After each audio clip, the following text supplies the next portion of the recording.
Greetings and welcome to World of Monsters. I'm Monster Master Arthur, and well, finally, what we've all been waiting for. Probably not even 1%, but it's still very exciting as I've been looking forward to this day for a while. This is a series, and as you may know, some of you may know, that series have kind of changed how I'm doing them on the channel, but not this one, not the hunt for the greatest mini, as this is the hunt for the greatest monster miniature of a particular monster that I can find anywhere on the internet that I then get my hands on, paint up, and present it to you as best as possible. And you see, this series started because I always wanted a collection of miniatures of every monster from A to Z. And that's a lot of monsters. That's a hell of a lot of monsters. I started by doing my own sculpts before and already came up with a couple that I 3D printed, but then I decided, you know what, there's a lot of great work out there and it'll make this progress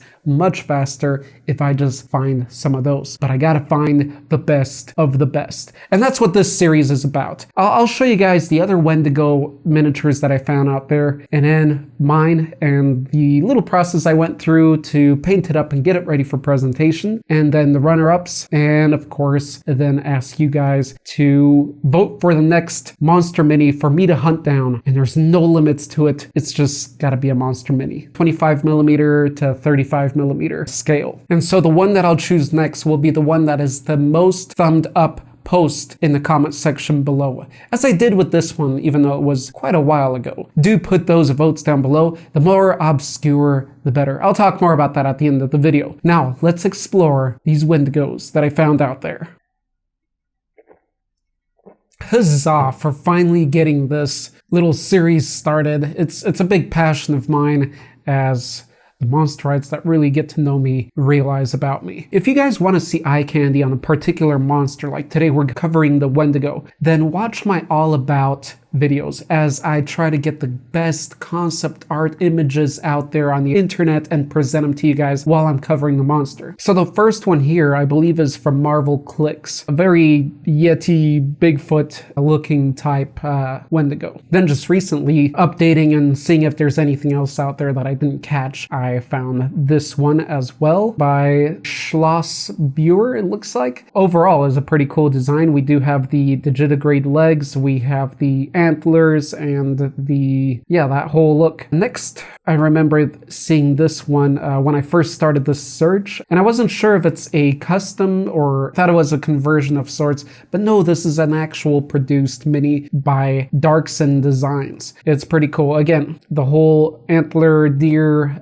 humanoid Wendigo look, which isn't necessarily more accurate with the legends, but I'm not going to speak out of place too much on that until I do the right research. So that said, let's move on to the next one. We got this one, which is part of Dracula's America. We got the antlers as well and the humanoid. Next, just found this one again today, and this is actually on Etsy. I'm not sure if it fits our scale, but I'm pretty sure it is. From Just Wonder 3D Printing and Design. Just found this one today as well. And this is all after I already painted up mine and got it all ready and decided that that was my favorite. Hopefully I'll stay on that, but not a bad design here. Not a bad design at all. Next, we got one from Malifaux. Not much to say there. Then this one, which is from NS Games, and then of course from Reaper. From Dark Heaven Legends, we have this Wendigo right here. If you don't know, Reaper is one of the, if not the biggest miniature producing companies out there. Pretty cool work right there. Next, we have this one, which I just discovered today as well, from strongholdterrain.de. I feel this is a little bit more legend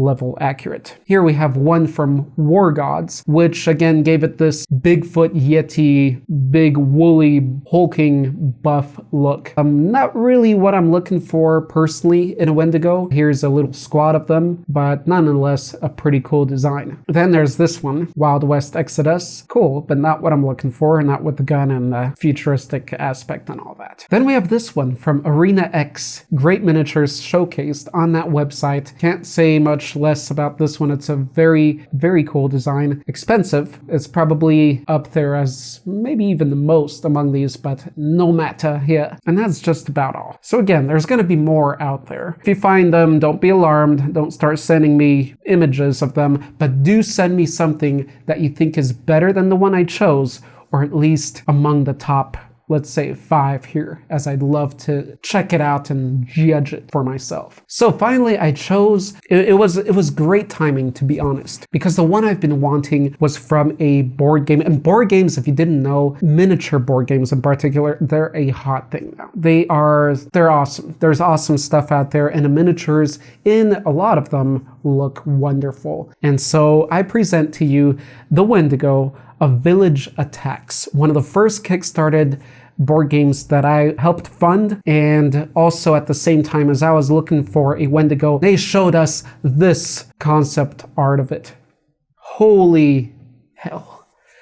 What a lovely, lovely Wendigo. Take a look at that. Before I started jumping into the details, let's explore, well, the 3D model. How did that come out? Because concept art can say anything. Concept art, there's so much awesome concept art, right? But once you get it in your hand, what do you get in your hand? So let's take a look at the 3D sculpt of this Wendigo. Here we go. As you can see in the top left corner here, looking good. Very similar to the concept art. And now let's take a look at the actual miniature as you receive it in the box yourself, unpainted. This is the play card for the character. Village Attacks is kind of and I'm not going to be diving too deep into it, but I do believe that they deserve a shout out. Grimlord Games, that is. It's basically a tower defense game, but you're in a castle and you're defending it against villagers. You play as the monsters, and they have all these legendary, glorious, beautiful monsters. Something I just missed, and that is exploring the concept art on the way to developing this. So you have this first one with the long claws and such, and then you have this other one, this more humanoid screaming version.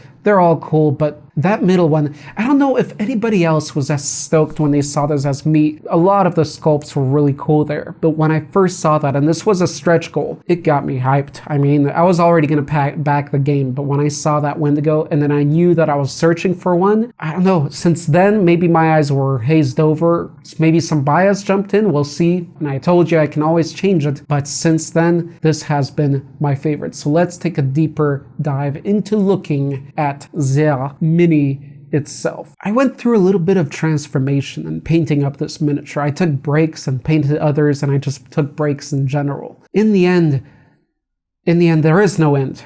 As an artist, I'm just not done yet, and I feel it's probably because I haven't really peaked in my ability. And so I think I can keep going with this one, and I can keep improving on it, but it's just going to take too long, and it's already taken so long. So we went from a gray plastic resin all the way to this crisp, somewhat bright, but very, very monstrous character.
I hope you enjoyed my little ensemble of giving life to this sculpt, this miniature. And again, huzzah, huge cheers, well done to the artist, the concept artist, first of all, that imagined and created this thing out of nothing. And then the sculptor that followed the instructions. The horn thing on Wendigos is very aesthetically pleasing for a monster from my point of view. I love the look, but is it key? Is it a part of the legend? And this one, we gotta agree that there's some things that are quite far from legend here. I mean, this Wendigo does have 4 arms in the end, but it is called a Wendigo in the game, so that gives it a point. It's not just a miniature out there that has a Wendigo look to it, it's actually a Wendigo in the game. So what do I love about it is that the antlers are there, but they're not even a part of the head. It looks like they're tied on there or something. They look like a separate piece. They might be part of the monster itself. I'm not too sure on that one. It's even hard to tell with the mini, but it looks more so almost obviously that they're kind of connected onto the head. And then the face is just kind of what you'd like to expect from a Wendigo. The exposed ribs.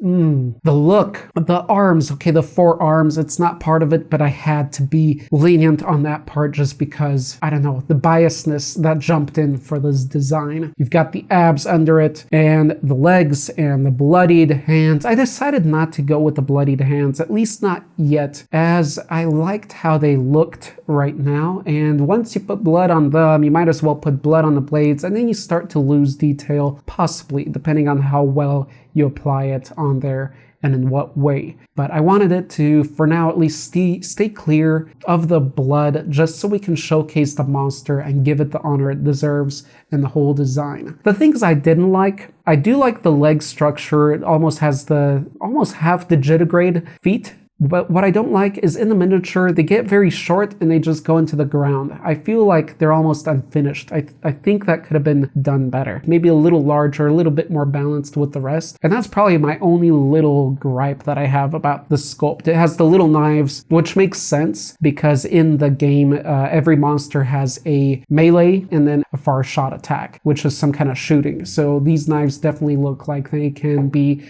tossed into an opponent. I decided with mine to go a bit brighter on the skin tone. As miniatures go, they are tiny. You need to put in a lot of contrast. And I like the brightness too because you're not always in the best of light conditions, especially when dealing with miniatures. Yellowish green tone, as again, I think it's just a more brilliant color. In the crevices and such, what I applied was bluish and indigo to kind of go against the greens and show the depth and sort of the corrupt nature of this creature, the unnatural dead sort of nature of the creature. And then with the face, what you'd expect with looking at the rest, kind of blending it in style-wise. The blades, I figured, were either, in my mind, and same with the concept art, looked as if they were sharpened or chiseled stone, not necessarily metal, because I'm still working on non-metal metal with my painting ability. So I kind of went halfway. I kind of gave them a little bit of a metally look, or not quite shiny metal, or a rather shiny stone look, kind of in the middle of metal and stone. So that's what I decided to go with. They don't have a separate handle, right? It's all one piece.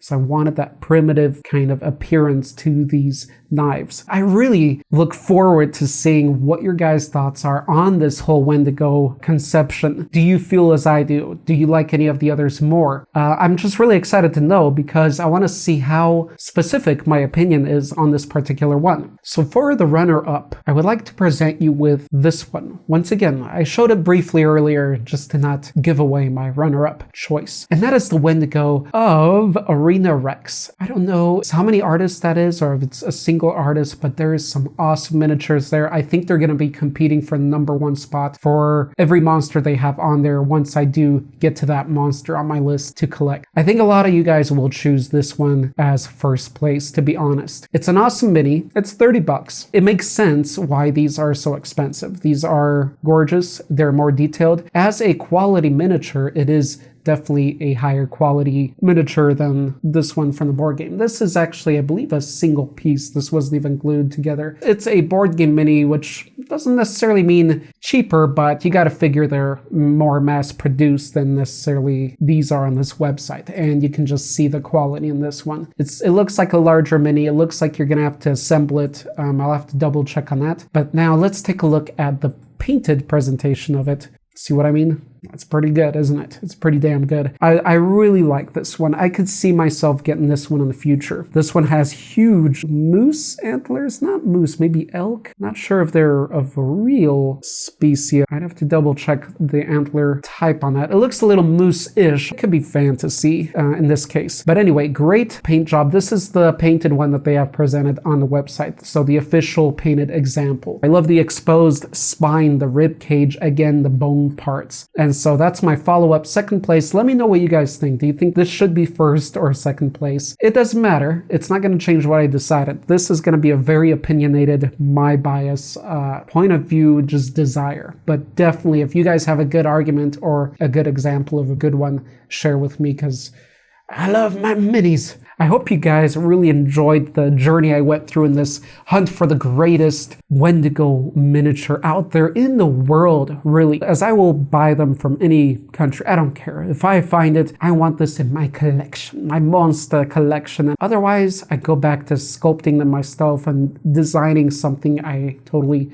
love. Once we get to the miniatures that I actually have sculpted myself, I will present that here as well. Not sure if I'll have it as my #1 choice. That'll be a fun one to do. Remember, the one that gets the most thumbs up in the comments is the one that's going to be in my hunt next. Then you guys can help me in the search, and if they're available for sale, send me a link and I will be sure to check it out and definitely share it in the next episode. Also, when you're looking for miniature for me to hunt down, try something obscure. I think some extra points goes to obscure because there's a miniature of pretty much every type of monster and more. So you can throw in combinations like a phoenix griffin, or something just that popped in your head, like a fire goblin, or a mossy undead yeti, or just something very rare, some cryptid, because you can be sure somebody's made a miniature of that one. Because if you just say dragon, do you know how many dragon miniatures are out there and how many different types of dragons? Please be specific, and obscurity, I think, is a good, fun point here. If you have nothing in mind, just look what people have posted and give somebody a thumb up. And inside Discord joke time, no, Jono, there is not going to be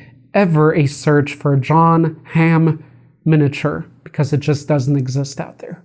If it does, though, it's still probably not going to happen, buddy. I'm sorry. Oh, and one more thing I wanted to really share with you is a secret project that isn't much of a secret anymore. I've been working on this for at least a year or so. It's going to be a Kickstarter project. And this is for you tabletop gamers, D&D players, board game people that want to expand on their board games or other RPG tabletop games. And these are 2D terrain tiles. They are awesome. I've had 3 of us working on it by now, me and 2 other artists. I'm near completion of the whole project. I'm actually designing the box now. If you guys are excited in this or just want to support me or are just curious in what I'm working on, please check out the Facebook page now. Follow that page. I update on there at least a couple times a week, as I plan on launching this Kickstarter by the end of February, maybe early March. Not a shameless plug, but rather a proud plug, as I am really proud of what these artists have helped me create. And vote down below for the next monster. I'll see you in the next one. You can click any link here.